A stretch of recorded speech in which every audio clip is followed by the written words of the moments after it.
রেখা পাত্রের বিরাট খবর পাওয়া গেল। রেখা পাত্র এই মুহূর্তে আমাদের কাছে যে খবর এলো, তিনি কিছুদিনের মধ্যে তিনি সুস্থ হওয়ার পর আগে প্রথম সন্দেশখালি যাবেন এবং সেই সন্দেশখালিতে গিয়ে তিনি আন্দোলনে সন্দেশখালির মানুষের পাশে থাকবেন। তৃণমূল কংগ্রেস শুভেন্দু অধিকারীর জনসভাতে না যাওয়া নিয়ে, অসুস্থ রেখা পাত্রকে নিয়ে যে গুজব রটিয়েছিল, যে সমস্ত সংবাদ মাধ্যমকে দিয়ে তারা গুজব ছড়িয়েছিল, যে গুজবের প্রতিবাদ করেছিলাম আমরা ইভিএম নিউজের পক্ষ থেকে, এবং সেই গুজব ছড়ানোর পর রেখা পাত্র তিনি বিভিন্ন জায়গায় তিনি সাংবাদিকদেরকে এই কথা বলেছেন যে তিনি অসুস্থ থাকা অবস্থায় তিনি যেতে পারেননি, অসুস্থ থাকার জন্য তিনি যেতে পারেননি।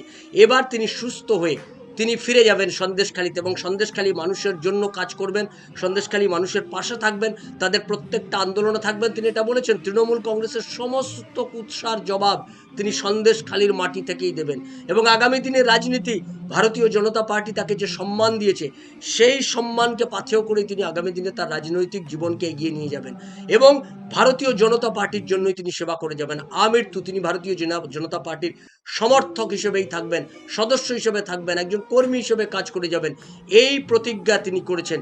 এবং হাসপাতাল থেকে ছাড়া পেলেই তিনি প্রথম যেখানে যাবেন সেটা হচ্ছে সন্দেশখালিতে ফিরে গিয়েই তার রাজনৈতিক কার্যক্রম তিনি শুরু করবেন।